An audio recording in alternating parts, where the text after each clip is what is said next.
Hey, so I was just working on a logo and I had to show you this because this is a mistake that a lot of beginner designers make when it comes to logo design. This is a nice little pro trick that's going to level up the quality of your work. First of all, you can see I have a logo here. I've designed it black on white, and then typically what we would do is just drag this over. And there we go. We've got a reversed out version, white on black. But there's a problem here, and a lot of designers miss this. If you look closely at the screen here, you might have to squint a bit. You can see there's some details like the eye on the wolf, around the mouth, and the spacing between the characters, that on this bottom version in white, it actually looks smaller. The eye looks smaller, the mouth looks a bit smaller, and even the spacing between the characters, it just feels a bit more tighter and a bit more crammed. It's exactly the same design because we just copy and pasted it. You saw me do that. But with certain types of logos, and this one with this kind of block black style in particular, sometimes when you reverse it out, so white on black, or even a color for that matter, sometimes certain areas can feel a little bit tighter and a bit more squished together. So what we need to do is we need to fix this manually so that optically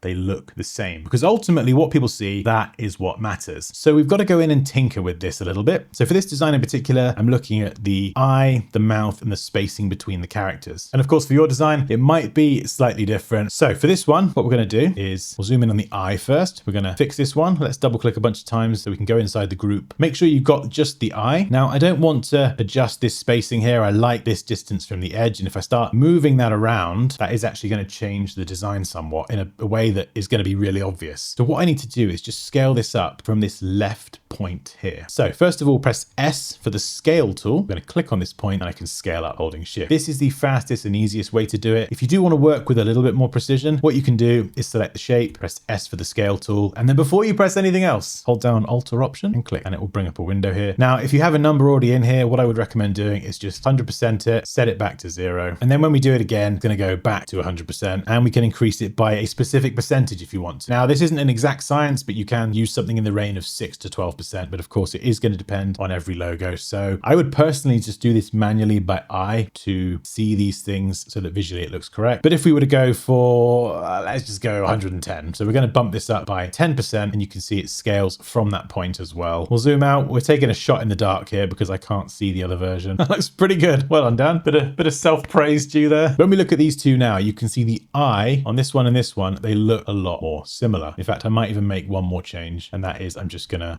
bring this down a tiny bit. Super subtle changes, but we're going to scrutinize this now just to make sure that optically it looks the same. Now for the mouth, on the top one, it feels like the mouth gap is a bit wider. So we're just going to go here and just nudge this over a bit. We don't want to go too far. There we go. That's pretty good. Well done. And we'll ungroup everything. Now the characters, if we look at the I and the T, for example, you can see on this version at the bottom, they feel much closer together than actually they all feel closer together right across the board. One way that we can do this is if you have the text and it's still live text and you can edit it, you can adjust the tracking value, which will adjust all the spacing between the characters. But these are all shapes now. I've converted to outlines. That time has come and gone. So what I'm going to do is use a really super powerful, ultra clever technique. That's called, I'm going to press the arrow key, and there might be a bit of math involved depending on how many key presses you need to do, but I'm going to try and keep it simple because I'm not that good at math really. I can add, subtract, and that's pretty much it. So we're going to press the right arrow key once on this character, and we'll go twice on this character, 3 times thrice